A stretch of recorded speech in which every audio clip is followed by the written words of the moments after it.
অল্পের জন্য বড় দুর্ঘটনার হাত থেকে রক্ষা পেল বাসযাত্রীরা। আবারও পথ দুর্ঘটনা 12 নম্বর জাতীয় সড়কে। এবার শান্তিপুর থানার ঘোড়ালিয়া বাইপাস মোড়ে 12 নম্বর জাতীয় সড়কের সার্ভিস রোডে বাস লরি সংঘর্ষ। অল্পের জন্য রক্ষা পেলেন বাসযাত্রীরা। সূত্রের খবর, বুধবার সকালে শান্তিপুর শহর থেকে একটি রানাঘাটগামী লরি ঘোড়ালিয়া বাইপাস মোড় দিয়ে জাতীয় সড়কের সার্ভিস রোডে ওঠার সময় কলকাতাগামী একটি বেসরকারি বাস ওই লরিটিকে ধাক্কা মেরে ডিভাইডারে উঠে যায়। ঘটনায় বাসের যাত্রীদের কোনো ক্ষতি না হলেও ক্ষতিগ্রস্ত হয়েছে বাসটি। পুলিশের প্রাথমিক অনুমান, বাসের গতি অতিরিক্ত থাকাতেই এই দুর্ঘটনাগ্রস্ত বাসটিকে আটক করেছে পুলিশ।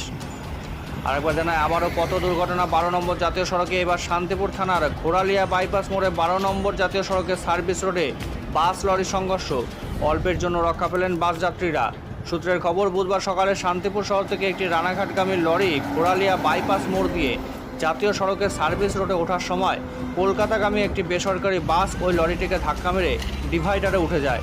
ঘটনায় বাসের যাত্রীদের কোনো ক্ষতি না হলেও ক্ষতিগ্রস্ত হয়েছে বাসটি।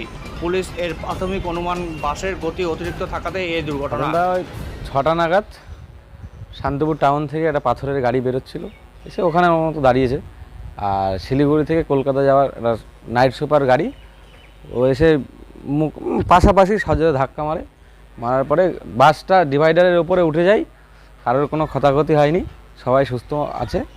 পুলিশ এসছে, শান্তিপুর থানার পুলিশ বাসটাকে শান্তিপুর থানায় নিয়ে গেল। বাসটা কোথা থেকে কোথায় যাচ্ছিল? শিলিগুড়ি থেকে কলকাতা নাইট সুপার গাড়ি। কটা নাগাদ হয়েছে? 6টা নাগাদ। বাসে প্যাসেঞ্জার ছিল? অবশ্যই ছিল, তো কারো কোনো ক্ষতি হয়নি। লরি বেরিয়ে গেছে, খানিকক্ষণ দাঁড়িয়েছিল, দাঁড়িয়ে থাকার পরে বেরিয়ে গেছে। লরিটা কোথা থেকে কোথায় যাচ্ছিল? ও শান্তিপুর টাউন থেকে বেরিয়ে মেন রোড ধরে রানাঘাটের দিকে যাচ্ছিল। লরিটা পালিয়েছে? হ্যাঁ, লরি পালিয়েছে। কি নাম আপনার? নিহার রঞ্জন ভৌমিক। কোন জায়গাটা হয়েছে? এটা ঘোড়ালিয়া বাইপাস মোড়।